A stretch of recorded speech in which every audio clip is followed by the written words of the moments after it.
Welcome to my channel Varta Chacha with Shravanti. Not just news, we discuss it. Today మన topic Israel versus Iran, a never ending war. ఇది 100 ఏళ్ల చరిత్రతో కూడుకున్న ఇప్పటివరకు కొనసాగుతున్న ఘర్షణ.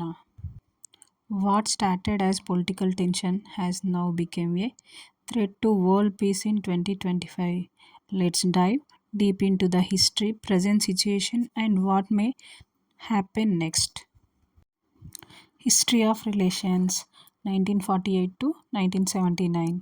ఇజ్రాయిల్ అనేది 1948లో ఒక జూస్ రాష్ట్రంగా ఏర్పడింది.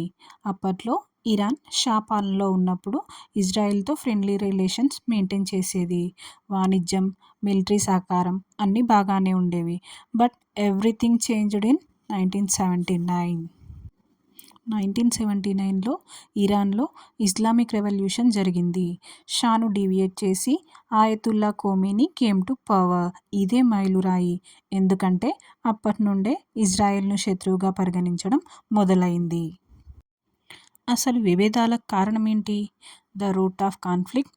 ఖోమేనీ గారు ఇజ్రాయిల్ను ఇల్లీగల్ జయోనిస్ట్ రెజిమీ అన్నారు.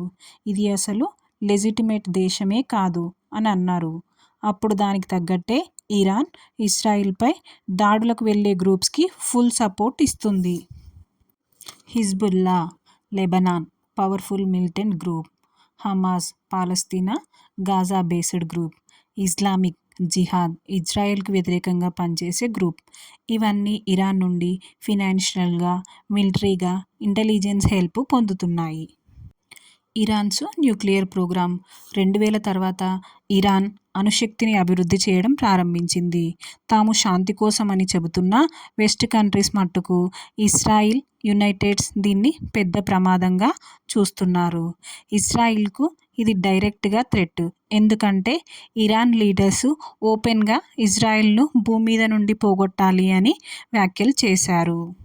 2020లో అమెరికన్ డ్రోన్ స్ట్రైక్ ద్వారా ఇరాన్ జనరల్ అయినటువంటి కాసిం సొలైమానీ హతమయ్యాడు. ఇది టెన్షన్ని మరింత పెంచింది. Proxy wars, Hezbollah, Hamas drone దాడులు. ఇటీవలి కాలంలో ఇజ్రాయిల్పై రాకెట్స్, డ్రోన్ అటాక్స్ ఎక్కువయ్యాయి. మెయిన్లీ గాజా, లెబనాన్ నుంచి. ఇవి చాలా సందర్భాల్లో ఇరాన్ ద్వారా నడిపించబడినవే. ఇజ్రాయిల్ కూడా కౌంటర్ అటాక్స్ చేస్తుంది. సిరియాలో, లెబనాన్లో హమాస్, హిజ్బుల్లా లీడర్స్ని డ్రోన్ స్ట్రైక్స్తో ఎలిమినేట్ చేసింది. ఇలాంటి కౌంటర్ అటాక్స్ వల్ల situation still volatile. 2023-2024 events. October 2023, Hamas did a surprise attack on Israel.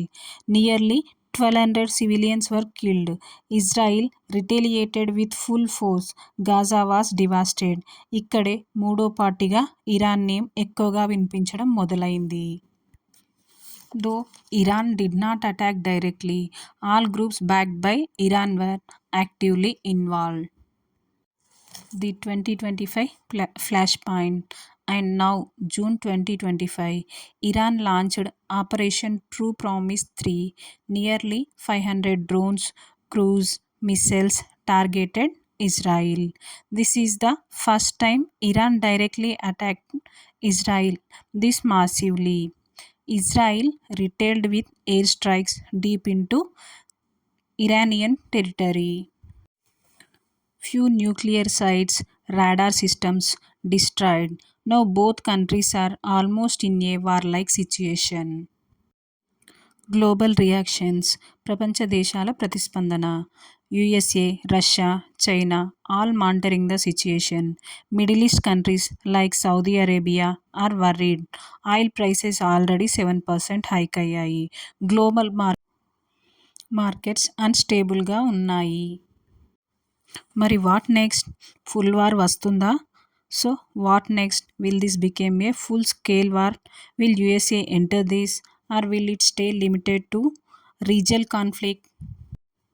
ఆ ప్రశ్నకు సమాధానం ఒక్కటే. It depends on next few days. If either country cross a red line, nuclear facilities, leadership association, then this might be exploited.